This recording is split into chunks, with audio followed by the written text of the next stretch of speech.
lever, alléluia. Si vous pouvez saluer la personne qui est à côté de vous dans vos maisons, alléluia, ça c'est légal. Il n'y a pas de distanciation sociale par rapport à cela, alléluia. Et comme ça, on va pouvoir aller dans dans le service. Voilà, alléluia. Alléluia, je suis en train de saluer virtuellement la sœur Seknatou. Hein? Super, alléluia. Alors, nous allons aller dans Jean chapitre 11, versets 1 à 5. Jean chapitre 11, versets 1 à 5. Alléluia. Jean chapitre 11, versets 1 à 5.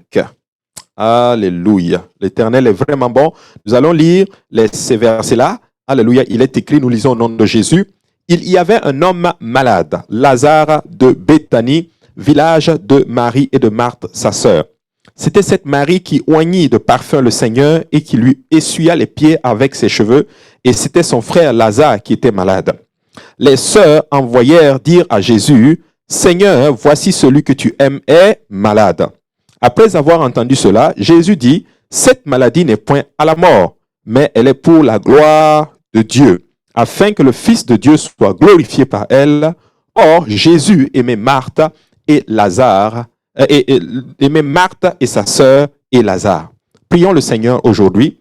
Père, nous te rendons grâce, nous te bénissons, nous te remercions encore une fois pour ta bonté, pour ton amour et l'opportunité que nous avons d'être dans ta présence ce matin. Nous ne voulons pas prendre cela pour acquis. Seigneur, je veux te prier, Seigneur, oins-moi aujourd'hui afin que j'annonce ta parole sans crainte ni faveur, que je l'annonce avec amour, simplicité, qu'elle trouve de la place dans nos cœurs, qui germe et produise des fruits qui nous amènent à la vie éternelle. Aide-moi à disparaître et que toi seul paraisse, Seigneur Jésus, que la gloire te revienne à toi tout seul. Au nom de Jésus, nous avons prié et nous disons tous Amen. Alléluia. Et vous pouvez vous asseoir dans cette présence merveilleuse de notre Seigneur Jésus. Amen. Alors, nous allons parler, si on doit donner un titre à cet enseignement aujourd'hui, nous allons appeler cela, je sais que c'est écrit la promesse de l'Éternel. Oui, c'est la promesse de l'Éternel, mais nous allons parler en fait de la mort de la promesse. Wouh! Alléluia. C'est un terme un peu... on ne veut pas de mort, n'est-ce pas? Alléluia. Mais vous allez apprendre que ça prend la mort pour qu'il y ait un peu la résurrection. Alléluia. Super. Et le passage que nous avons lu se trouve dans Jean chapitre 11. C'est un passage qui est connu, beaucoup l'ont déjà lu. Alléluia. Ça parle de la mort et de la résurrection de Lazare. Et il y a beaucoup d'enseignements. Si tu lis l'histoire, tu vas te rendre compte que Lazare est mort et finalement, le Seigneur va le ramener à la vie. Mais nous allons passer par cela et nous allons voir beaucoup d'enseignements par rapport à tout ceci. Et avant cela, nous devrons noter certains points. C'est que Jésus avait fait une promesse. Et cette promesse qu'il avait fait, on le voit au verset 4, lorsqu'on est allé dire au Seigneur Jésus que Lazare, son ami, amen, celui que Jésus aimait, était malade. Jésus a fait cette promesse comme quoi cette maladie n'est point à la mort. Jésus le dit spécifiquement au verset 4, cette maladie, après avoir entendu cela, Jésus dit, cette maladie n'est point à la mort, mais elle est pour la gloire de Dieu, afin que le Fils de Dieu soit glorifié par elle. Alléluia. Elle est pour la gloire de Dieu. Donc cette situation, cette maladie que Lazare était en train de traverser, était pour la gloire de Dieu. Et je vais faire une déclaration maintenant et dire à quelqu'un que la situation que tu traverses est pour plutôt la gloire de Dieu. Alléluia. Et Jésus avait fait maintenant cette promesse-là. Alléluia. Mais les choses ont mal tourné, ou du moins apparemment mal tourné. Et finalement, Lazare est mort. Jésus dit, cette maladie n'est point à la mort, au verset 4. Mais ceux qui ont lu l'histoire savent que Lazare est mort. Amen. Est-ce que Dieu est-il un menteur? Non. Dieu ne ment jamais. Alléluia. Dieu dit toujours la vérité. Alléluia. Et Jésus n'est pas arrivé à l'heure, si on regarde cela du point de vue humain. Maintenant, regardez ce que la Bible dit dans Proverbes chapitre 13, verset 12. Un espoir différé rend le cœur malade, mais un désir accompli est un arbre de vie. Qu'est-ce que ça veut dire ici? Ça veut dire tout simplement que à une bonne pause, lorsque tu vois la promesse, si elle est différée, lorsqu'elle n'arrive pas au temps que nous voulons, littéralement, qu'est-ce qu'elle fait? Elle nous rend malades. Elle nous rend, disons, des fois amers. Il y a de l'amertume en nous. Il y a de la déception en nous, de la tristesse en nous. Alléluia. Mais quand le souhait devient réalité, notre cœur est comblé de joie. Lorsque nous attendons quelque chose et que la chose finit par arriver, la joie arrive. Est-ce qu'il y a des gens ici qui ont attendu, par exemple, quand ils sont arrivés ici, ils étaient soit étudiants étrangers ou réfugiés. Vous avez attendu les papiers pendant longtemps. C'est-à-dire, on ne peut même plus compter longtemps là. Alléluia. Mais le jour où vous recevez cette lettre où on vous dit « Bienvenue au Canada, vous êtes résident permanent, où vous avez votre citoyenneté. » Alléluia. Je vois certains qui sont en train de rire. Alléluia. Qui m'ont même envoyé des messages, dit que « Oh, alléluia, l'Éternel est bon. » J'ai finalement... Votre cœur est dans la joie. Alléluia. Mais lorsque la promesse est différée, le cœur tombe malade. On commence à se poser des questions. Mais qu'est-ce qui se passe? Qu'est-ce qui se passe? Écoutez-moi bien. Vous savez, le message d'aujourd'hui s'adresse à tous ceux-là qui, secrètement, vous avez senti, ou du moins vous vous êtes senti comme si l'Éternel vous avait abandonné. Comme s'il avait manqué à la promesse. Alléluia. À vous qui craignez que cette promesse s'accomplisse. À vous qui commencez, en d'autres termes, à vouloir chercher des raccourcis pour voir la situation que vous voulez s'accomplir. Ce message est pour vous aujourd'hui. Je suis en train de parler à quelqu'un, alléluia, qui est en train de se poser des questions. Je suis en train de parler à quelqu'un, alléluia, qui est en train de commencer à douter de l'Éternel, alléluia. Je viens te dire que l'Éternel des armées, alléluia, est fidèle, alléluia. Ce qu'il a dit, il finira par le faire, et cela au temps convenable. Tu n'as pas besoin de chercher des raccourcis. Je parle à quelqu'un, alléluia, qui est tenté d'aller voir ailleurs. Je parle à quelqu'un qui est tenté d'aller voir des voies humaines. Je parle à quelqu'un qui est tenté d'aller même vouloir, tu es tenté même de faire des choses occultes pour avoir la promesse que tu cherches. Ne commets pas cette erreur. Lève les yeux vers la montagne d'où te vient le secours, car le secours te vient de l'Éternel. Alors, aujourd'hui, nous allons voir certains principes qui sont établis dans la parole de Dieu que nous devons comprendre. Sinon, nous allons être très frustrés en ce qui concerne les promesses de Dieu. Et je vais être honnête avec vous, je suis moi-même humain, alléluia, et des fois nous sommes pressés. Nous voulons les choses maintenant. Nous voulons que les choses arrivent maintenant. Nous voulons que les choses arrivent dans notre temps à nous. Mais si on est chrétien et qu'on veut vraiment se baser sur la parole de Dieu, nous devons comprendre ces principes-là. Le premier principe que nous voulons étudier, c'est ceci, c'est que le timing de Dieu est différent du mien. Le temps de Dieu est différent du mien. Jean 11, 6 dit ceci, « Lors donc qu'il apprit que Lazare était malade, il resta 2 jours encore dans le lieu où il était. » La Bible dit que Jésus aimait Lazare. On vient lui dire que Lazare est malade et Jésus, qu'est-ce qu'il fait?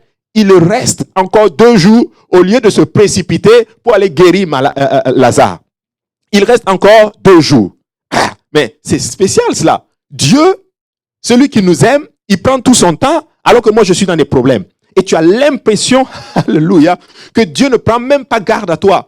Et pendant ce temps-là, tu entends que l'autre est béni. Tu entends que l'autre est sorti de sa situation. Tu entends que l'autre qui ne sert même pas le Seigneur, alléluia, lui sa situation est en train d'être réglée. Mais Jésus prend et il reste encore, il fait 2 jours. Vous savez, l'horloge de Dieu est complètement différente de notre horloge. Et ça, c'est important de comprendre cela. Et la parole de Dieu, Dieu veut que tu le comprennes. Dieu n'est pas dans la dimension temporelle. Dieu n'est pas dans notre temps. Dieu ne fonctionne pas comme nous voulons. Dieu n'est pas notre enfant. Nous ne tirons pas Dieu en disant, ou du moins on ne manipule pas Dieu. Dieu fait les choses en son temps à lui. Et il y a 2 sortes de temps, mes frères et sœurs. Il y a le time chronos, qui veut dire c'est l'heure chronologique.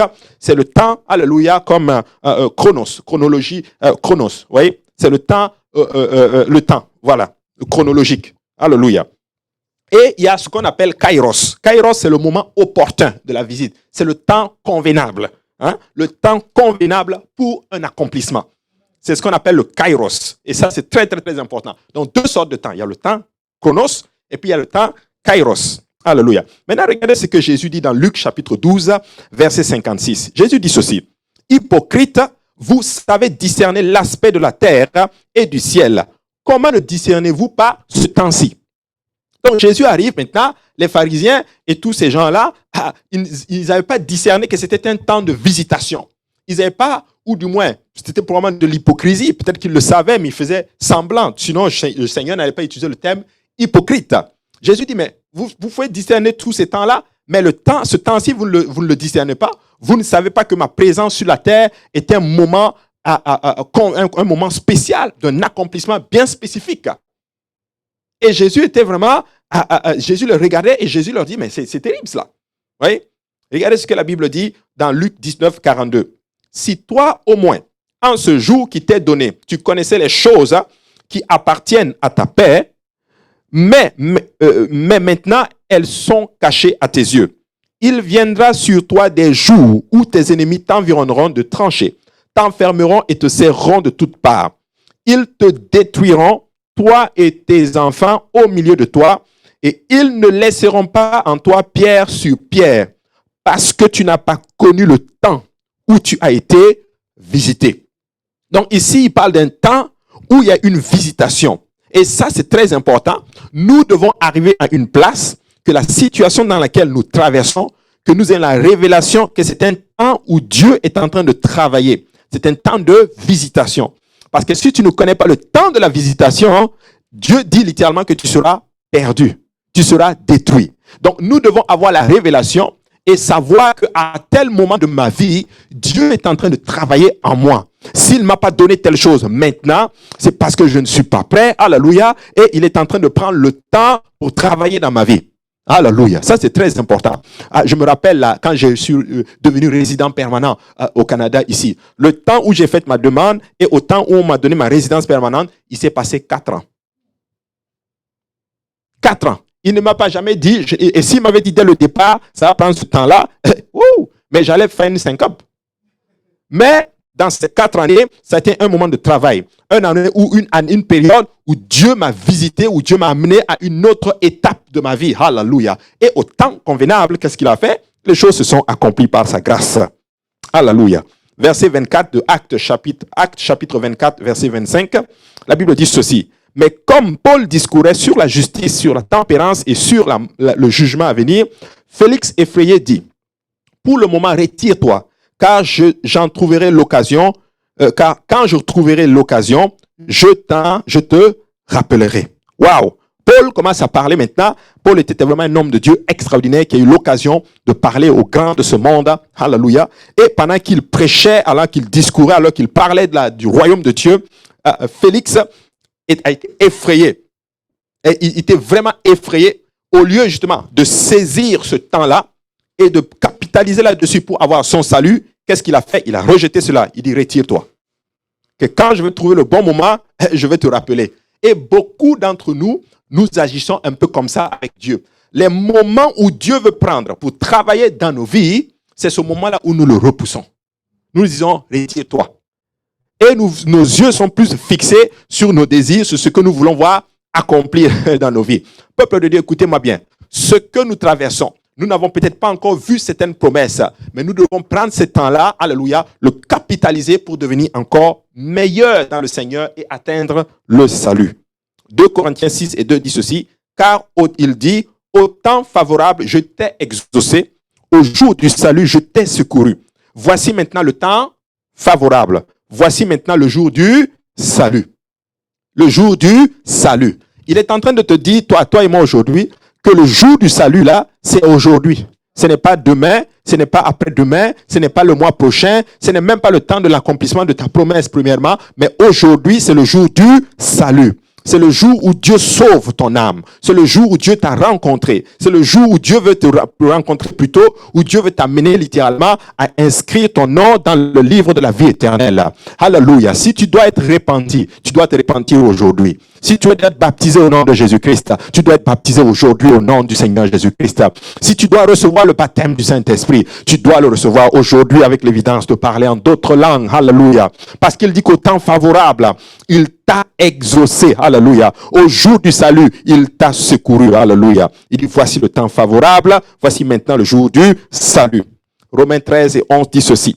Cela importe, d'autant plus que vous savez en quel temps nous sommes. Clairement, vous savez dans quel temps nous sommes. Et personne ne peut être plus alerte que les enfants de Dieu aujourd'hui. Nous devons comprendre que les temps que nous sommes en train de vivre sont des moments très capitaux plutôt. C'est des moments très spécifiques, prophétiques, je ne sais pas, peu importe le mot, mais c'est des moments littéralement là, c'est un moment de réveil terrible que nous devons tous avoir. Il dit maintenant, cela importe d'autant plus que vous savez en quel temps nous sommes. C'est l'heure de vous réveiller. Enfin du sommeil, car maintenant le salut est plus près de nous que lorsque nous y avons cru. Ah, qu'est-ce qu'il est en train de dire ici? Il est en train de nous dire que le salut là, alléluia, c'est l'heure de nous réveiller. Donc, si c'est l'heure de nous réveiller, ça veut dire qu'on était en train de dormir.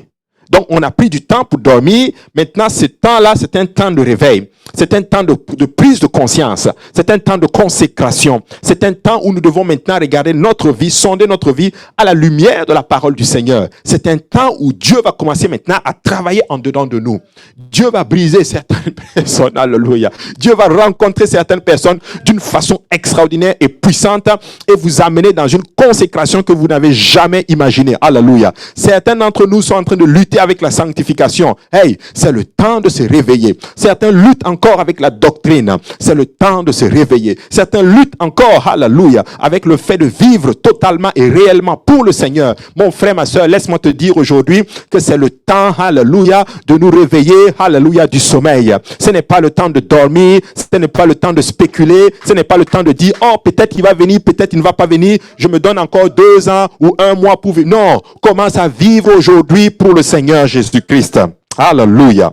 Galates 6 et 9 dit ceci. Ne nous lassons pas de faire le bien, car nous moissonnerons au temps convenable, si nous ne nous relâchons pas.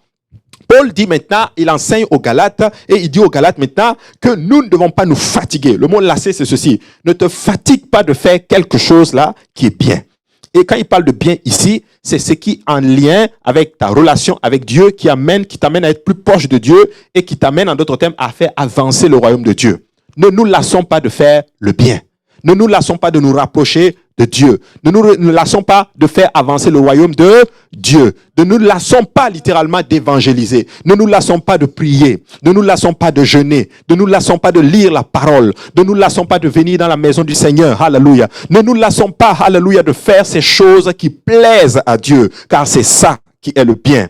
Parce que quand nous faisons ceci, Paul nous enseigne qu'au temps convenable, nous allons faire quoi? Nous allons moissonner. Et cela a une seule condition, si tu ne te relâches pas. Alléluia. Nous ne devons pas être comme en dents de scie. Ah, nous montons et quand on voit que les temps sont, on descend. On monte, on est en dents de scie. Alléluia. Je prie que Dieu nous amène à une constance. Alléluia. Dans les choses de Dieu. Dans les choses du royaume. Alléluia. Alléluia. Parlant d'Abraham. Abraham avait reçu une promesse aussi. Dieu lui avait dit qu'il allait avoir un enfant. Et quand Dieu lui a dit, tu vas recevoir un enfant, c'était humainement possible pour lui d'avoir un enfant. Mais il a fallu attendre 25 ans de temps. Chronos. Alléluia. 25 ans. 1, 2. C'est 365 jours multipliés par 25. Alléluia. Pour arriver, alléluia, au kairos. Le temps de l'accomplissement. Donc, ça lui a pris 25 chronos pour arriver à kairos. Le temps de l'accomplissement. Alléluia. Il avait 100 ans et sa femme Sarah avait 90 ans. C'était rendu maintenant, Dieu l'a mené à une place, alléluia, où c'était humainement impossible. Il est avancé en âge, il ne peut pas avoir d'enfant, sa femme est stérile, alléluia, ils ne peuvent plus rien. Et Dieu, des fois, va nous amener à une place où humainement, c'est impossible, alléluia. Et là, Dieu arrive et il montre maintenant que divinement, maintenant, tout est possible. Je comprends maintenant ce verset qui dit, tout est possible à Dieu.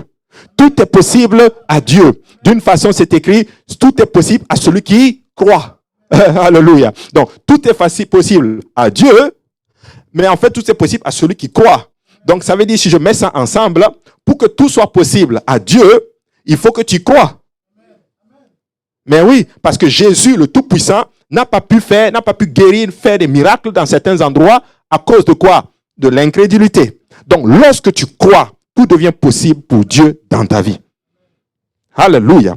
Donc, Abraham a reçu la promesse, mais Abraham a dû patienter. 2 Pierre 3 et 8 dit ceci. Mais il y a une chose bien aimée que vous ne devez pas ignorer. C'est que devant le Seigneur, un jour est comme 1000 ans, et 1000 ans sont comme un jour. Le Seigneur ne tarde pas dans l'accomplissement de la promesse, comme quelques-uns le croient. Mais il use de patience envers vous, ne voulant pas qu'aucun périsse, mais voulant que tous arrivent à la repentance. un jour, c'est comme 1000 ans, et 1000 ans, c'est comme un jour. J'ai enseigné une étude biblique hier, et la personne m'a posé la question, alléluia, est-ce qu'un jour, c'est comme 1000 ans devant le Seigneur? La personne ne savait pas qu'elle confirmait la leçon aujourd'hui. J'ai dit non, en fait, oui, d'une façon, ça veut tout simplement dire d'une façon que Dieu n'évolue pas dans notre dimension à nous. Dieu n'est pas dans la dimension temporelle. Pour Dieu, un jour, 1000 ans, c'est pareil. Alléluia. Donc, c'est important. Mais il nous enseigne ici, Pierre, qu'il tarde dans l'accomplissement de la promesse, voulant qu'aucun ne périsse, en fait. Donc, pour ne pas accomplir, Dieu va tarder, Dieu va mettre littéralement la promesse en attente. Alléluia. Dieu va mettre ta promesse en attente, voulant, je sais que tu ne veux pas entendre cela, alléluia, mais c'est pour la gloire de Dieu, alléluia, voulant qu'aucun ne périsse, mais que tous parviennent comment? À la repentance. Donc, Dieu, des fois, va attendre. Et il y a une promesse, et de cette promesse qu'il est en train de parler ici, c'est l'avènement, en fait. Tu vois. Dieu tarde son retour. En ce moment, il tarde son retour, voulant qu'aucun ne périsse. Il est en train de laisser du temps. Il est en train de laisser du temps aux gens, pour que les gens entrent dans l'arche. Parce que quand l'arche a été conçue, laisse-moi te dire qu'il a attendu 7 jours avant de fermer l'arche. Il a usé de patience, littéralement. Et des fois, Dieu va aussi user de patience dans l'accomplissement de ta promesse à toi. Parce que Dieu veut sauver ton âme. Peut-être qu'il veut passer par là pour sauver beaucoup. Dieu a tardé vraiment pour accomplir la promesse dans la vie de Joseph. Parce que Joseph devait passer par toutes ces situations qui allaient l'amener sur le trône d'Égypte. Et ainsi, il allait pouvoir sauver toute sa famille. Et par exemple, toutes les nations aux alentours. Parce que toutes les nations devaient venir acheter du blé où? En Égypte. À cause de Joseph. Mes frères et sœurs, écoutez-moi très bien. Dieu use de patience en ce moment. Rien ne peut retenir son retour actuellement. Les prophéties sont déjà accomplies. Il peut venir maintenant, il peut venir demain, il peut venir après-demain, mais s'il use encore de patience, s'il retarde cette promesse, laissez-moi vous dire que c'est parce qu'il attend que quelqu'un entre encore dans l'arche. Je répète encore une fois à quelqu'un aujourd'hui, c'est le jour du salut.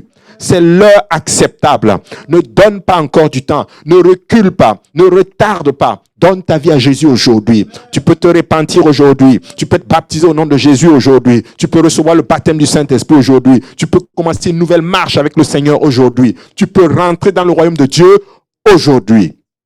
Alléluia. Tu peux, à certaines personnes, vous avez déjà obéi à l'évangile. Mais Dieu vous appelle à une autre étape. Dieu vous appelle à monter en dimension. Dieu vous appelle à aller dans la sanctification. Dieu vous appelle à aller dans la consécration. Je vais dire à quelqu'un aujourd'hui, ne tarde pas. Si Dieu t'a appelé, si Dieu te l'a dit spécifiquement, que tu sens cette conviction, c'est le jour du salut aujourd'hui. Alléluia. C'est très important. Luc chapitre 18, verset 17, l'Écriture nous dit ceci. Et Dieu ne fera-t-il pas justice à ses élus qui crient à lui nuit et jour, et tardera-t-il à leur égard? Je vous le dis, il leur fera promptement justice. Mais quand le Fils de l'homme viendra, trouvera-t-il de la foi sur terre? Alléluia. Ceux qui sont morts, certains des justes, sont en train de crier justice. Dieu dit non, je vais vous faire justice. Alléluia. Mais Dieu est en train littéralement d'attendre. Il dit, mais, et il se pose maintenant des questions. Jésus se pose des questions. Il dit, mais si si le Fils de l'homme vient, est-ce qu'il trouvera de la foi sur la terre? Est-ce que si le Seigneur revient, est-ce qu'il nous trouvera actuellement dans la foi? Sommes-nous dans la foi? Alléluia. C'est important. Et si Jésus se pose cette question-là, c'est parce que Jésus regarde sur la face de la terre et les fils de l'homme et il voit que non, la distraction est en train d'amener beaucoup hors du chemin. Frères et sœurs, écoutez-moi bien. Nous devons faire attention aux distractions. Nous devons capitaliser sur ce qui est en train de se passer actuellement et tirer le meilleur de la situation pour devenir meilleur pour le Seigneur Jésus. Alléluia. Très important. Tenez la promesse jusqu'à ce que le temps de Dieu se synchronise avec le vôtre. Amen. C'est très important. Deuxième chose que nous devons comprendre, donc on vient de voir que le timing de Dieu n'est pas notre timing à nous. Deuxième point que nous allons voir en ce qui concerne les promesses de Dieu, c'est que la perspective de Dieu est différente de la mienne. Jean 11 et 11 dit ceci. Après ces paroles, il leur dit, Lazare, notre ami, dort, mais je vais le réveiller. Lazare est mort. On vient dire à Jésus que Lazare est mort. Jésus dit que non, Lazare dort. C'est ça. Jésus a juste enlevé le M, il a mis D. Il n'est pas mort, il dort. Pour vous, il est mort. Mais pour moi, il dort seulement. Sa perspective est différente de nous. Les hommes voyaient la mort, lui voyait juste un sommeil. Dieu ne voit pas comme nous. Et je prie que Dieu nous donne ses lunettes à lui. Que nous commençons maintenant à voir, alléluia, comme Dieu regarde, alléluia. Pas regarder à nos circonstances, pas regarder comme le monde regarde. Frères et sœurs, quelqu'un doit commencer à prendre la Bible et commencer à regarder le monde à travers la Bible. Commencer à regarder sa vie à travers la Bible. Commencer à regarder, je ne sais pas moi, tout ce qu'il traverse à travers la parole, alléluia. Tu sais, lorsque les choses semblent détruites autour de toi, alléluia. Même si tu commences à avoir comme des signes qui veulent te montrer que tout est détruit, refuse cela, mais regarde à la parole de Dieu. Qu'est-ce que la Bible dit? La mort, écoutez-moi bien, Golgotha là, ça ne ressemblait pas à une victoire, ça ressemblait à la mort, alléluia. Mais Golgotha, c'était la plus grosse victoire que l'humanité entière ait portée, alléluia. Je suis en train de parler à quelqu'un aujourd'hui, ne regarde pas la situation, ne regarde pas ce qui est autour de toi, comme si tout est mort, mais si tu te confies en l'Éternel, cette situation est pour la gloire de Dieu, alléluia. Notre point de vue est tellement limité par notre humanité. Nous ne pouvons pas voir l'avenir, ni même toutes les circonstances du présent. Si Dieu ouvrait nos yeux, que nous voyons ce qu'il est en train de faire dans le spirituel pour son Église, vous allez tout simplement courir, alléluia, et entrer dans le corps du Christ, alléluia. Parce que Dieu protège son épouse à un niveau comme pas possible. Il protège, alléluia, l'Église comme pas possible. Dieu n'est pas effrayé. Et il ne va pas même se laisser effrayer ou être perplexe par notre situation. Il n'est pas surpris par ce que nous traversons. Dieu ne s'arrête pas comme ça et dit, oh, mais waouh, c'est ça qui t'est arrivé? Non, il n'est pas surpris. Dieu est toujours au contrôle. Peu importe ce qui se passe, l'Écriture nous dit, alléluia, que même pendant le déluge, le Seigneur était sur son trône, alléluia. Nos circonstances ne vont enlever même pas une infinité de la divinité, de la royauté, de la souveraineté de notre Seigneur Jésus. Peu importe ce que nous traversons, peu importe ce qui se passe sur la face de la terre, Jésus reste Seigneur. Jésus reste Dieu, alléluia. Voici pourquoi j'aime cette chanson qui dit que même dans le tombeau, Jésus est Seigneur. Même dans la maladie, Jésus est Seigneur. Il est Seigneur. Il n'est pas dérangé par ce qui se passe sur la... Pourquoi ce tumulte parmi les nations aujourd'hui? Jésus reste assis sur le trône. Alléluia. Il n'est pas effrayé. Alléluia. Il sait exactement ce qu'il fait. Et il sait aussi ce qu'il permet. Vous savez, l'histoire de Job est une histoire qui doit vraiment nous enseigner beaucoup de choses.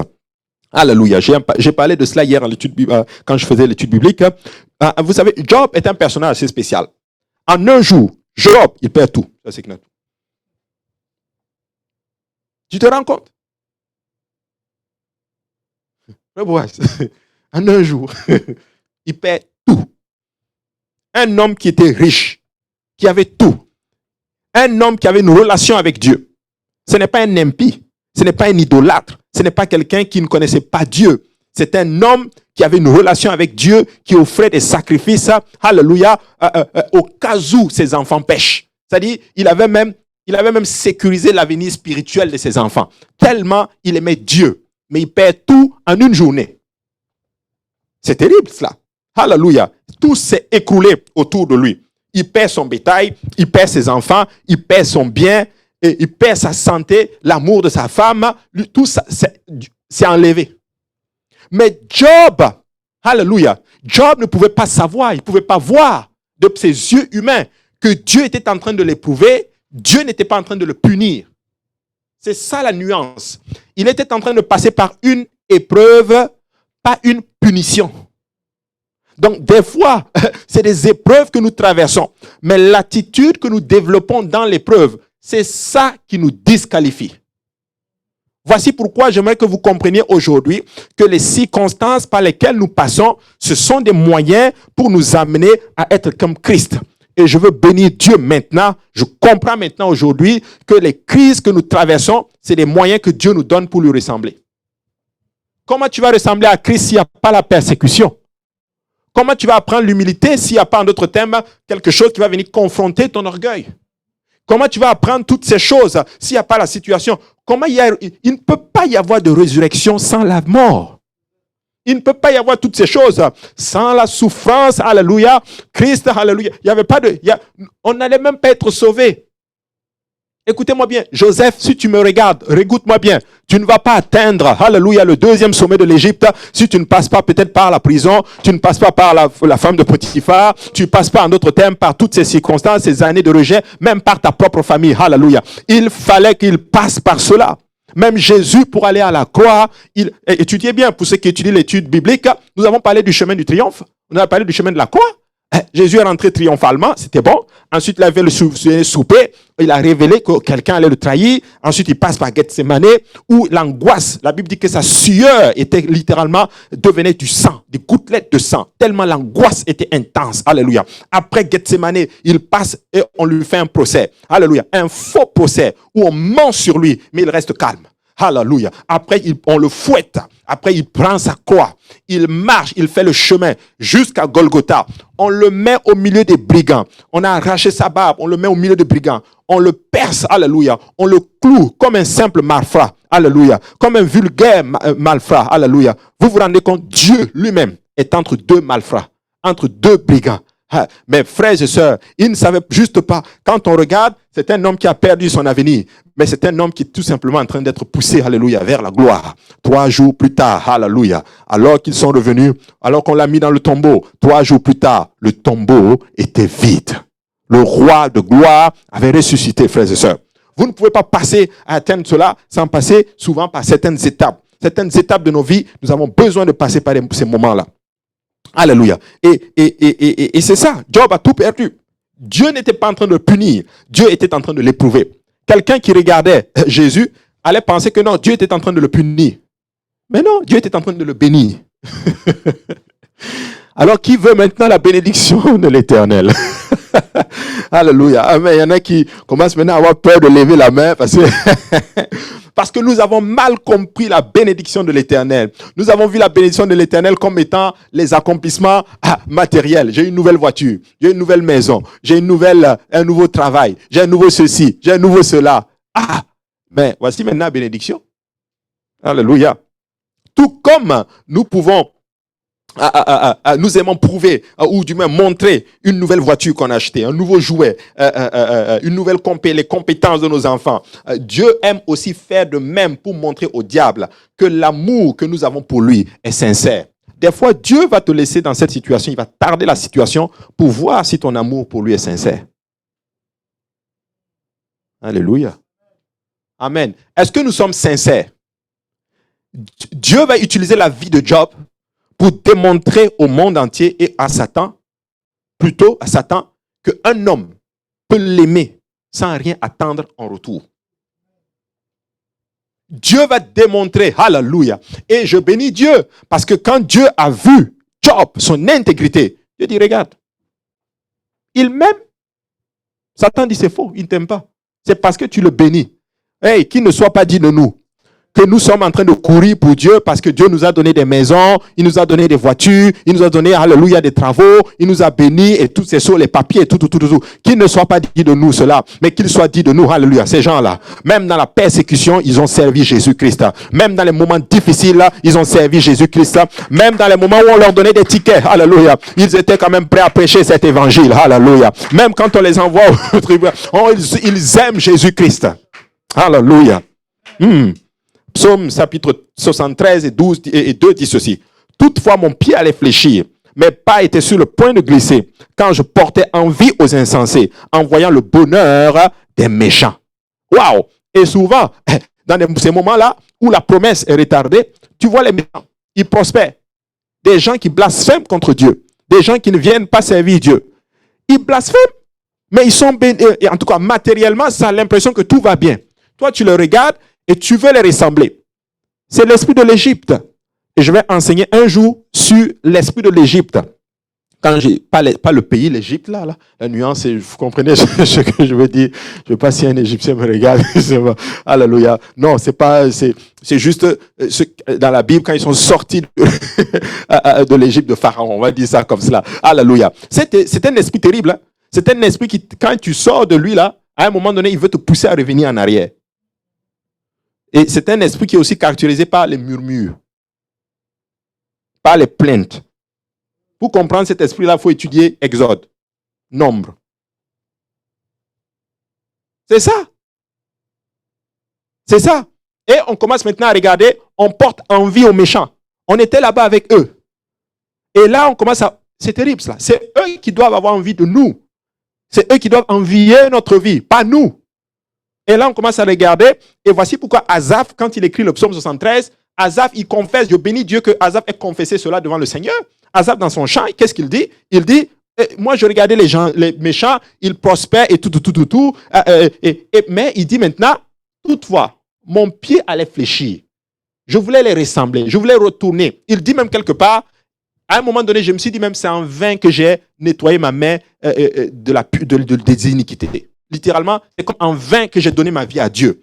Hey, c'est triste à dire, hein? Il y a des gens qui commencent à regretter d'avoir donné leur vie à Jésus.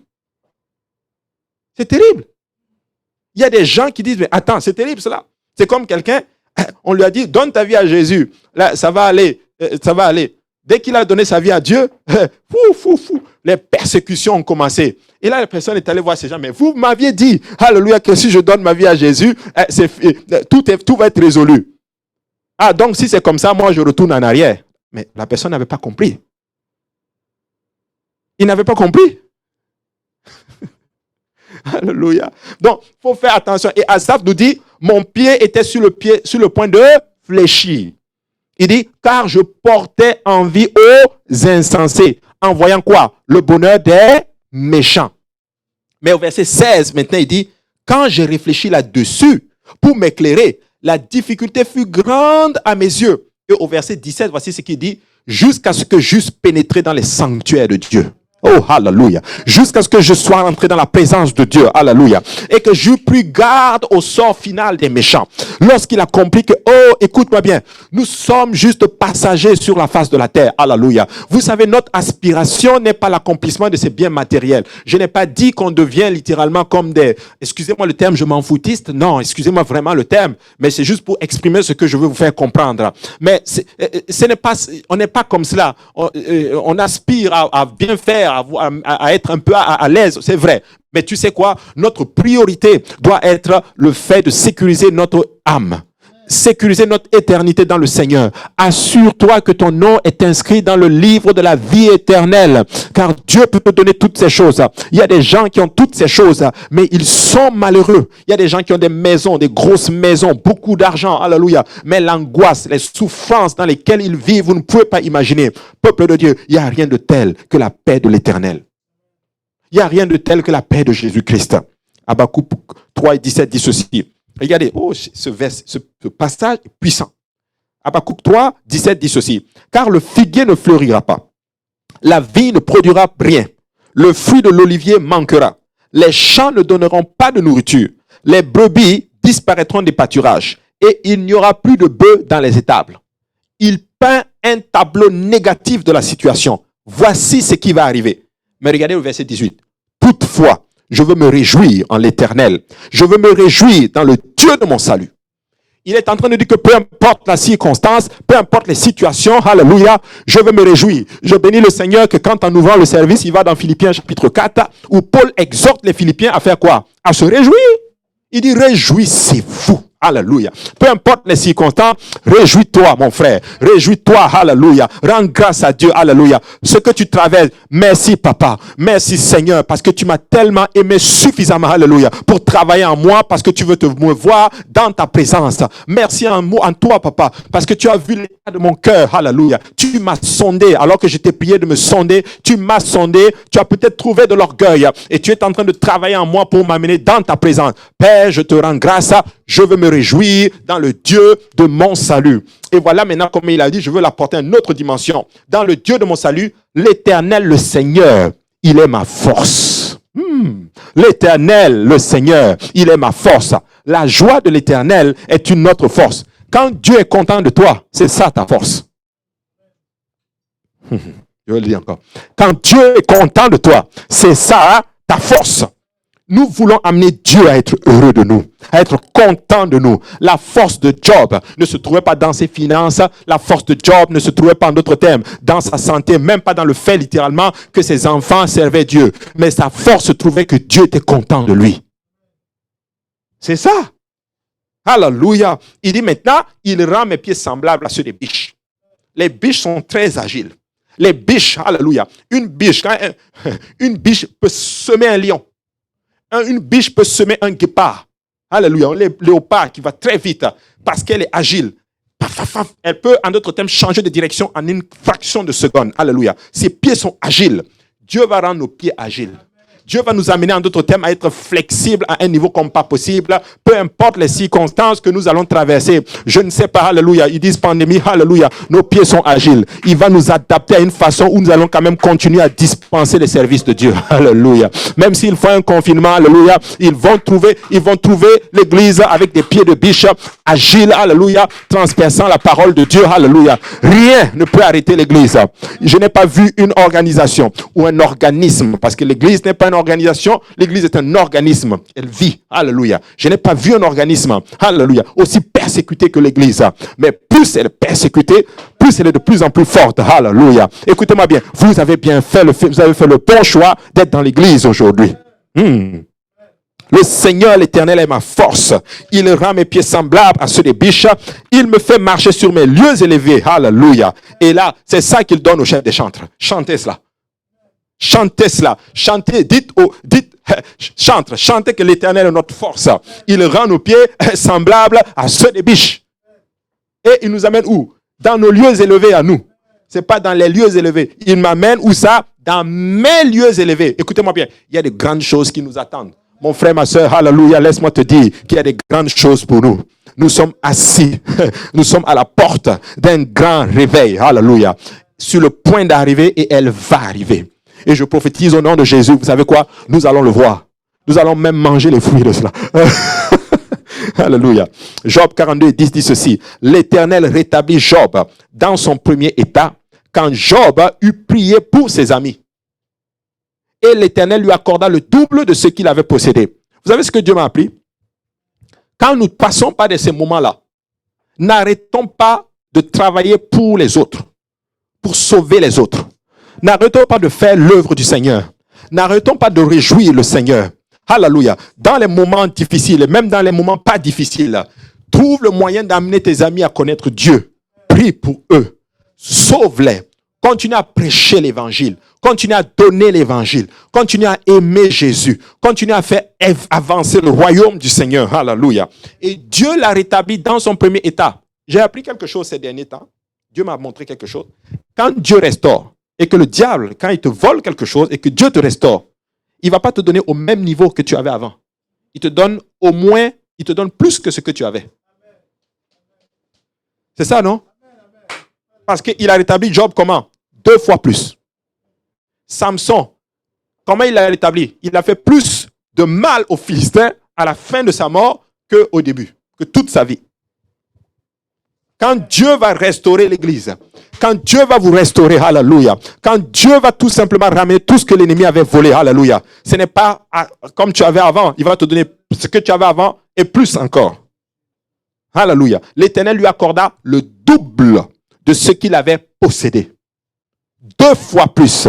Personne ne pouvait imaginer que sa situation était tout simplement une promotion que Dieu est en train de lui donner. Alléluia. Dieu m'a dit un jour, alors que je passais un moment difficile, et je n'avais pas compris.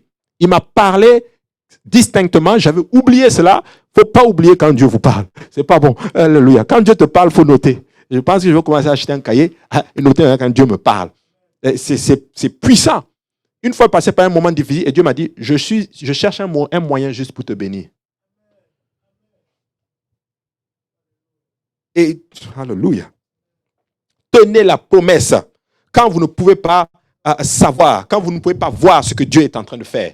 Quand tu ne vois pas ce que Dieu est en train de faire, tiens juste à la promesse de l'Éternel. Alléluia. Vous savez, même par nos erreurs, accrochons-nous à Dieu. La pire erreur que nous allons faire lorsque nous tombons ou même lorsque nous passons par une situation que Dieu est en train de travailler en nous, c'est de tout simplement maudire Dieu. Ne faites jamais cela. Ne maudissez jamais Dieu. Même si tu te trouves dans la fosse au lion, Daniel, ne maudis jamais le Seigneur. Mais ton Dieu en qui tu as fait confiance trouvera un moyen de te sortir de là. Alléluia.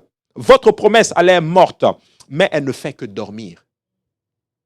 Troisième chose que nous allons apprendre concernant les promesses de Dieu. La méthode de Dieu est différente. Dieu ne va pas fonctionner comme toi tu veux que ça fonctionne. Des fois, on se dit, pour que Dieu me bénisse, je dois avoir un travail qui paye tant, qui paye tel moment, je dois avoir ceci et il va me bénir. C'est comme ça que Dieu va faire. Non. Dieu peut même faire que tu n'as rien de tout ça, il te bénit quand même. Ces méthodes sont complètement différentes. Alléluia. Jean 11 et 39. Jésus dit, ôtez la pierre. Marthe, la sœur du mort, lui dit, Seigneur, il sent déjà. Ça fait 4 jours. Il sent, c'est-à-dire la mort est entrée, la putréfaction est en train d'entrer et il sent l'odeur, c'est en train de sortir.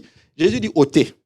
Marthe arrive d'admirer, Seigneur, toi-même regarde, ça sent déjà. Comment on va ouvrir cela? Car il y a 4 jours qu'il est dedans. Mais Jésus dit au verset 44, et au verset 44, on va lire le verset même 40 là, l'Écriture dit ceci. Jésus lui dit, ne t'ai-je pas dit que si tu crois, tu verras la gloire de Dieu? Ne t'ai-je pas dit, en d'autres termes, Marie, ici, qu'est-ce qu'elle faisait? Elle était Marthe, qu'est-ce qu'elle faisait? Elle était en train de douter au Seigneur. Vous savez, la foi réelle, elle ne va pas fonctionner vraiment dans le doute. Heureusement que Jésus était là. Mais le doute est un instrument tellement dangereux pour notre foi. Et Satan va utiliser le doute. Comment il fait entrer le doute? Par les circonstances qu'il organise autour de nous pour peindre le tableau dans lequel nous sommes en train de vivre. Il va te peindre un tableau négatif. Il va te montrer que, regarde, cette âme-là, regarde, il s'endurcit encore. Tu pries pour lui, il s'endurcit. Ton ministère, tu es là, tu travailles avec les âmes. Tu as l'impression que tu investis, ça ne produit pas. Il te peint un tableau négatif de la situation. Frères et sœurs, si Dieu t'a appelé sur son troupeau, ne doute pas.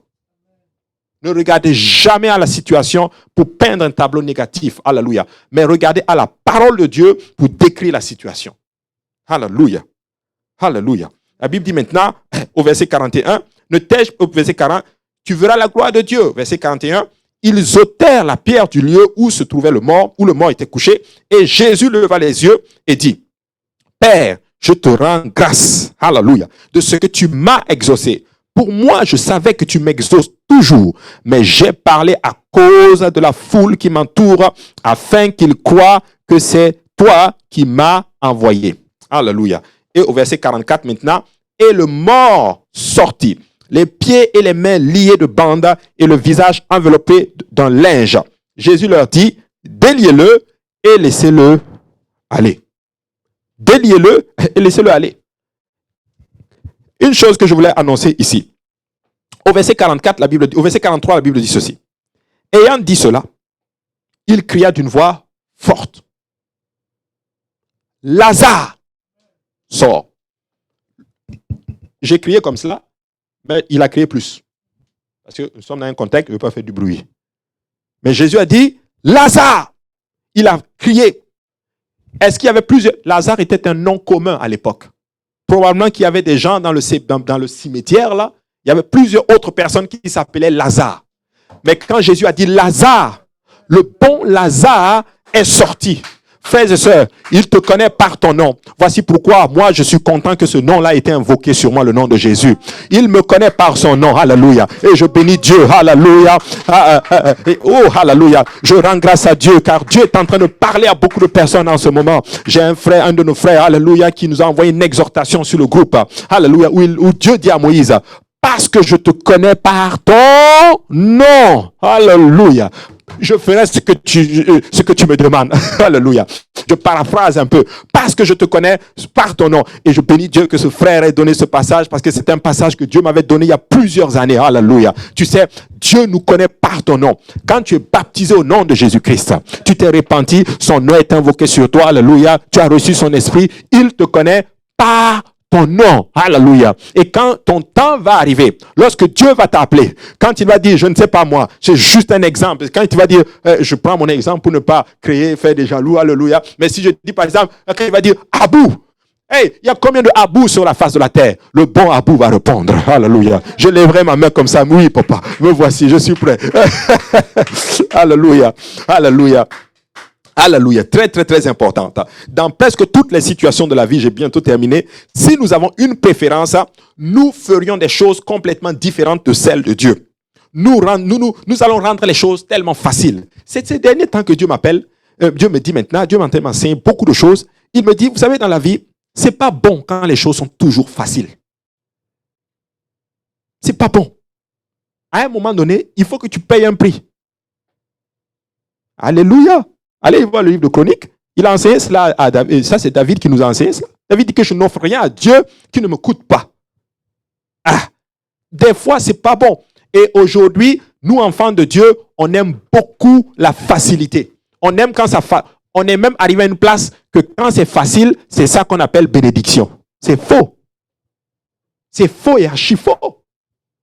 Dans certaines choses, Dieu va le faire pour nous, mais il y a certaines autres choses que Dieu veut que tu fasses. En d'autres termes, certaines choses.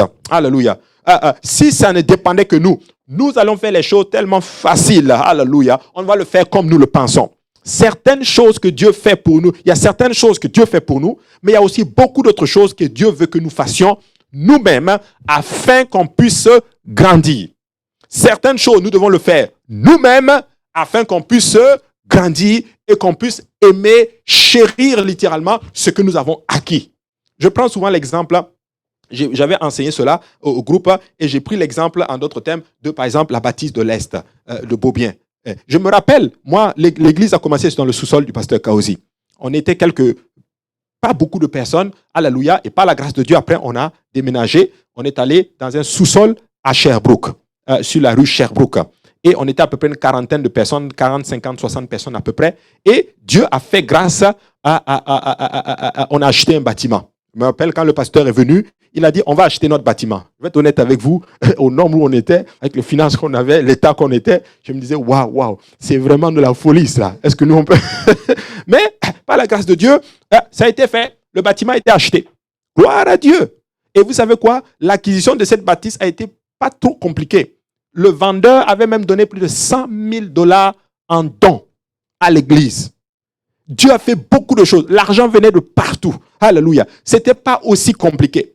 Mais aujourd'hui, pour avoir le bâtiment de Beaubien, ça là, ça a été vraiment, alléluia, ça a été un peu plus compliqué. Et là, maintenant, je comprends que Dieu disait spécifiquement, je vous ai aidé la première fois, c'était plus facile, mais ce coup-ci, ça devait être un peu plus difficile. Je veux que vous-même vous investissiez en d'autres termes pour que ça soit, pour que vous commenciez à chérir ce que vous avez. Donc, écoute-moi bien. Certaines choses, Dieu va le faire, mais il y a certaines autres choses, Dieu va te laisser toi-même payer un prix. Alléluia. Je sais que beaucoup d'entre nous ne voulons pas entendre ça. On ne veut pas entendre que non, ça, il faut payer le prix. On veut que tout soit facile. Voici la révélation qu'il m'a donnée ces derniers temps. Ce n'est pas bon, si tu peux même le noter, ce n'est pas bon que toujours, ça soit toujours facile. Je répète, ce n'est pas bon quand c'est toujours facile. Alléluia. Tu ne vas pas aimer la situation, tu ne vas pas aimer la chose. Alléluia. Maintenant, tu vas arriver et tu vas même mépriser. Tu vas prendre pour acquis, en d'autres termes, certaines choses. Et regardez l'illustration avec un papillon qui se bat pour sortir de son cocon. Qui connaît un peu l'évolution du papillon? Le papillon, il est dans un cocon. Vous savez cela, non? Et après, à un moment donné, il faut qu'il se batte pour sortir de son cocon. Donc, il est dans son cocon et à un moment donné, il va se battre, il va sortir de son cocon. J'avais trouvé même une image, je ne sais pas si je pense que le pasteur Yannick va l'afficher, mais tu vas voir les étapes qu'un papillon passe de l'état cocon à l'état où il commence, en d'autres termes maintenant, alléluia, à être un vrai papillon. Alléluia, à commencer à voler, alléluia. Donc, vous allez voir, il y a quasiment presque 1, 2, 3, 4, 5, disons presque 5 étapes. Alléluia, 5 étapes. Et c'est ça. Pourquoi Dieu permet cela? Pourquoi Dieu ne le forme pas et Dieu fait sortir le papillon? Non, parce qu'il y a un effort littéralement à produire pour pouvoir sortir. Les luttes sont exactement ce dont nous avons besoin dans la vie. Si Dieu nous permettait de traverser votre vie ou de traverser notre vie sans obstacle, ça va nous paralyser. S'il n'y a pas d'obstacle, ça va nous paralyser. Nous ne serons pas aussi forts littéralement que à ce que nous devions être et nous n'allons pas pouvoir voler comme le papillon vole. Si le papillon sort du cocon et qu'il vole avec toute l'énergie, c'est parce qu'à un moment donné, il y a eu de l'opposition et l'opposition a développé ses muscles, a développé sa force et elle a maintenant la capacité de voler. Frères et sœurs, écoutez-moi bien. Si tu veux avoir des muscles, tu vas devoir, pour ceux qui font de la musculation, alléluia, tu vas devoir prendre des objets pour aller littéralement à l'encontre, des objets lourds et tu vas commencer à les porter, à aller un peu contre ta force, je ne sais pas comment expliquer cela, et les muscles vont s'étirer. Au fur et à mesure que tu le fais, tu vas commencer à avoir ce qu'on appelle des muscles. Certains d'entre nous, nous avons besoin d'avoir des muscles spirituels. Alléluia. Ésaïe 61, 3, pour accorder aux affligés de Sion, 61, 3, pour accorder aux affligés de Sion, pour leur donner un diadème au lieu de la cendre, une huile de joie au lieu du deuil, un vêtement de louange au lieu d'un esprit abattu. Alléluia. Afin qu'on les appelle des térébènes de la justice, une plantation de l'Éternel pour servir à la gloire, à sa gloire. Je bénis Dieu pour la louange, alléluia, qu'on a eu. C'est bon qu'on ait parlé de David aujourd'hui, parce que Dieu veut donner un vêtement de louange à son peuple. Tu sais, le vêtement de louange, là, il va se dessiner dans les moments difficiles. Alléluia. Dans les moments difficiles, alors que tu persévères pour Dieu, Dieu est en train de te faire coudre, alléluia, un vêtement de louange. Alléluia. Matthieu 18 et 19 dit ceci. Et si ton œil est pour toi une occasion de chute, arrache-le et jette-le loin de toi. Mieux vaut pour toi entrer dans la vie, n'ayant qu'un œil, que d'avoir deux yeux et d'être jeté dans le feu de la géhenne. Frères et sœurs, alléluia. Nous devons être plus que jamais résolus et décider mentalement que quoi qu'il arrive, nous allons servir le Seigneur. Moi, je prie que Dieu nous donne l'esprit de Jacob. Alléluia. L'esprit qui a permis à Jacob de passer de Jacob à Israël, à Péniel. Écoute, quand tu arrives à Péniel, ça prend une détermination pour devenir Israël. Alléluia. Certains d'entre nous, alléluia, nous devons passer de l'état Jacob à l'état Israël où nous devenons enfants de Dieu. Est-ce qu'il y a des gens qui sont tout simplement résolus à servir le Seigneur, quoi qu'il arrive? Alléluia. Quoi qu'il arrive. Alléluia. Très, très, très important. Alléluia. Regardez ce que la Bible dit. Seigneur, aide-moi. Alléluia. Aide-moi. Seigneur, vraiment, ça vient. Ça vient. Alléluia. Nous avons besoin de tenir ferme pour le Seigneur. Hey, je refuse de croire que Dieu est en train de nous enfoncer dans le bas. Dieu est en train de nous élever. Mais oui. Il est en train de nous élever. Il est en train de nous amener à une autre dimension. Frère, ce que tu traverses, ma soeur, ce que tu traverses, Dieu est en train de t'amener à une autre dimension. Il veut t'amener à regarder les choses différemment. Oui, différemment. Il veut t'amener à voir comme lui. Alléluia. David a été oint pour roi d'Israël par Samuel. Mais au lieu de se diriger vers le trône, il s'est dirigé vers des cavernes. À être comme un fugitif. Alléluia. Pendant des années, alléluia. Plusieurs fois, il a eu la chance de prendre les choses en main. Il a eu la chance de faire les choses comme lui il veut. Il a eu la chance de faire le premier et de faire les choses comme lui il le veut. Il a eu la chance d'enlever Saül, de tuer Saül. Mais il a dit, erreur fatale. Écoute-moi bien. Quand tu fais les choses par toi-même, ça va finir par te rattraper à un moment donné. Et Dieu va briser cela pour refaire les choses maintenant selon lui. Alléluia. David a eu la chance de tuer Saül et prendre le pouvoir. Tout Israël savait qu'il était oint. Tout Israël savait que c'est lui que... Comment je sais ça? Les anciens l'ont dit. Les anciens sont allés voir David, dit David, nous on sait que Dieu t'a choisi. Mais attends, si vous savez que Dieu m'a choisi, pourquoi vous m'avez convaincu toutes ces années? Mais parce que ce n'était pas le temps. Et David a eu l'occasion de le faire. Non, je ne toucherai pas loin de l'Éternel. Alléluia. L'Éternel lui-même va me poser sur le trône. Alléluia. Plusieurs fois, il a eu la chance de prendre la main. Mais il a laissé Dieu accomplir la promesse par sa propre méthode. 1 Samuel 24 et 10 dit ceci. David dit à Saül, Pourquoi écoutes-tu les propos des gens qui disent « Voici David cherche ton malheur. Tu vois maintenant de tes propres yeux que l'Éternel t'avait livré aujourd'hui entre mes mains dans la caverne. On m'excitait à te tuer, mais je t'ai épargné. Je t'ai dit, je ne porterai pas la main sur mon Seigneur, car il est loin de l'Éternel. » David a tué l'ours, David a tué le lion, David a tué le géant. Il a aussi exercé la maîtrise de soi. Quand vous êtes tenté d'utiliser vos propres méthodes au lieu de Dieu, la méthode de Dieu est souvent plus dure, mais elle donne toujours les meilleurs résultats. Elle a empêché David de devenir un autre Saül. La méthode de Dieu, là, elle va t'empêcher de faire des erreurs. Elle va t'empêcher de commettre l'irréparable. Voici pourquoi il faut toujours revenir à Dieu. Il faut toujours faire confiance à qui? À Dieu. Abigail, c'est ça, non? C'est ça. Abigail dit, Amen. C'est ça. Souvent, lorsque nos promesses nous parviennent, nous devons encore nous frayer un chemin à travers une lourde pierre et des vêtements funéraires puants. Parfois, Dieu nous envoie des gens qui sont toujours liés, les pieds et le visage liés. Ils ne peuvent pas se délier eux-mêmes. Alléluia. Mais Dieu va nous utiliser en d'autres termes pour les délier. Quand Lazare est sorti, il était encore lié. Alléluia. Alléluia. Il nous appelle, Dieu va nous appeler pour sortir les gens de leur esclavage. Alléluia. Ils sont ressuscités, mais ils sont tout simplement pas relâchés. Alléluia. Pour dire ceci, le réveil a un prix. J'ai enseigné cela hier. Pour le Pause Institute, on a parlé de l'intercession. Il n'y a jamais eu un réveil qui n'a pas été précédé par un prix payé dans l'intercession, dans la prière, en consécration. Azusa Street, regardez bien. Même dans la parole de Dieu, quand on va dans la parole de Dieu, on va à l'église, pour l'église soit née, le corps du Christ, quand l'église soit née, on voit souvent la Pentecôte, on voit les jours que les apôtres ont passés dans la chambre haute. Mais allons plus loin. Jésus a passé 40 jours dans le désert. 3 ans de ministère. Passé par la croix. C'est tout ça combiné ensemble. Et le jour de la Pentecôte, l'attente et la soif des apôtres, des 120, qui a mené l'église. Il y a un prix à payer. Proverbe 14, 4. S'il n'y a pas de bœufs, la crèche est vide. C'est la vigueur des bœufs qu'on doit l'abondance des revenus.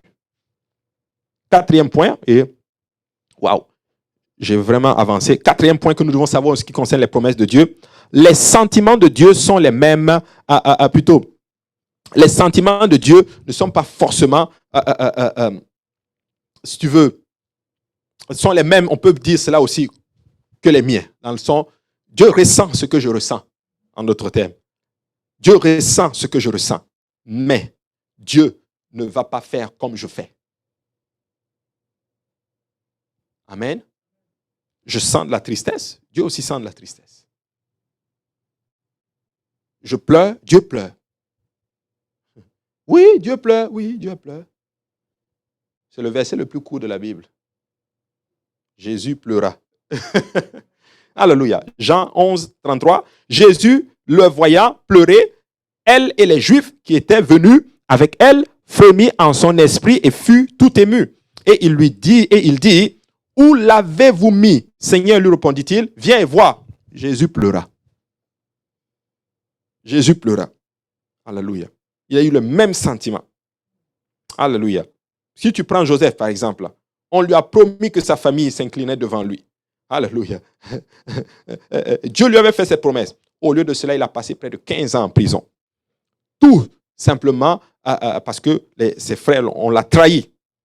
Hein? Pouvez-vous imaginer à quoi ça ressemblait si vous étiez à cette place? Vous imaginez-vous, ce n'est pas les prisons qu'on a ici. Hein? Les prisons qu'on a ici, là, c'est l'hôtel. Il y a des gens, ils rentrent en prison ici. Quand ils sortent, il a pris du poids. Parce que la nourriture qu'ils mangent même là-bas, peut-être qu'il y a des gens dehors qui ne mangent même pas cela. Petits pois, poulet, yogourt, alléluia. En Afrique, là, nos prisons, ce n'est pas ça qu'on mange. Hein? Ce n'est pas la même chose. Les prisons du temps de Joseph, là, c'est des... C'est des termitières, on peut voir cela comme ça. C'est terrible. Mais c'est là qu'il est passé. Ce que nous ne pouvons pas voir, c'est que lorsque Dieu entend, lorsque Dieu attend, lorsqu'il veut réaliser sa promesse, il va appliquer d'abord une sentence de mort sur la promesse. Cette promesse est, cette promesse justement à tous les coups, peu importe, elle va finir par s'accomplir. C'est arrivé avec Abraham, c'est arrivé avec Jacob, c'est arrivé avec David, c'est arrivé avec Joseph, et ça va aussi arriver avec nous. Parfois, la seule chose qui nous soutient dans nos problèmes, c'est le fait tout simplement de savoir, c'est que Dieu est avec nous et Dieu nous comprend. Des fois, c'est tout ce qu'on a besoin de savoir. Il y a des moments où je me pose des questions. Je dis, mais Seigneur, tu veux même faire des rêves. Tu veux qu'il te parle en rêve. Mais quand le rêve arrive, ce soit même négatif, tu te dis, ok, laisse. Moi, là, c'est pour ça que maintenant, dans les problèmes, je ne demande même plus à rien. Je dis, Seigneur, fais ce que tu vas faire. Même quand je vois des choses en rêve, c'est pas, tu sais, je regarde la parole de Dieu maintenant. Parce que Satan, là, c'est un spécialiste pour te faire peindre un tableau négatif de la situation. N'avez-vous pas remarqué que quand vous passez par des situations, vous faites des rêves bizarres? Ne regardez jamais. C'est maintenant que je comprends cela. La situation à travers la parole. Que dit la parole? Que dit la parole sur sa volonté? Après, je n'ai pas dit que Dieu ne parle pas en rêve. Ce n'est pas ça que je dis. Je dis juste qu'il faut faire attention. Parce qu'il y a un ennemi qui travaille aussi. Dieu est trop sage pour se tromper. Dieu est trop bon pour être méchant. Alors, quand tu ne comprends pas, quand tu ne vois pas son plan, il faut tout simplement lui faire confiance. Hébreux 4 et 15 dit ceci, car nous n'avons pas un souverain sacrificateur qui ne puisse pas compatir à nos faiblesses. Au contraire, il a été tenté comme nous, en toutes choses, sans commettre de péché. Approchons-nous donc avec assurance du trône de la grâce, afin d'obtenir miséricorde et de trouver grâce pour être secourus dans nos besoins. Matthieu 28 et 20. Et enseignez-leur, c'était la dernière recommandation de Jésus, enseignez-leur à observer tout ce que je vous ai prescrit. Et voici, je suis avec vous tous les jours jusqu'à la fin du monde. Il n'a pas dit je suis avec vous juste quelques jours, ou bien les fins du mois. Non, je suis avec vous tous les jours jusqu'à la fin du monde. Les paroles de Josué à Israël à la fin de sa vie, après avoir mené de nombreuses batailles, indiquent que même malgré leur perte, il sait que Dieu a été fidèle à travers tout ce qui s'est passé. Allez étudier le livre de Josué. Est-ce qu'ils ont perdu des batailles? Oui. Ils ont perdu contre Aïe. La première fois. Vrai ou faux? Oui. Mais à la fin de sa vie, quand Josué fait le bilan, il ne dit pas, il dit Dieu a été fidèle. Dieu a accompli toutes ses promesses. C'est ça. C'est ça. Josué 23 et 14. Voici, je m'en vais maintenant par le chemin de toute la terre. Reconnaissez de tout votre cœur et de toute votre âme qu'aucune de toutes les bonnes paroles prononcées sur vous par l'Éternel votre Dieu n'est restée sans effet. Toutes se sont accomplies pour vous, aucune n'est restée sans effet. Alléluia. 2 Timothée 2,13. Si nous sommes infidèles, il demeure fidèle, car il ne peut se renier lui-même. Il s'appelle même fidèle. Il est fidèle. Fidèle ne veut pas dire je vais faire ce que toi tu veux. Fidèle veut dire que ce que j'ai dit là, je vais le faire. Amen. Lamentation 3, 21. Je termine avec cela. Voici ce que je veux repasser en mon cœur. Ce qui me donnera de l'espérance. Les bontés de l'Éternel ne sont pas épuisées. Ses compassions ne sont pas à leur terme. Elles se renouvellent chaque matin. Oh, que ta fidélité est grande. Je veux rappeler à quelqu'un aujourd'hui que la fidélité de l'Éternel est grande. Oui, Lazare était mort, mais ce n'était pas une mort, il dormait selon Dieu. Il a été ressuscité. Même si la situation sort du contexte temporel, alléluia, et qu'une sentence de mort arrive, si Dieu a dit qu'il va vivre, il vivra. Alléluia.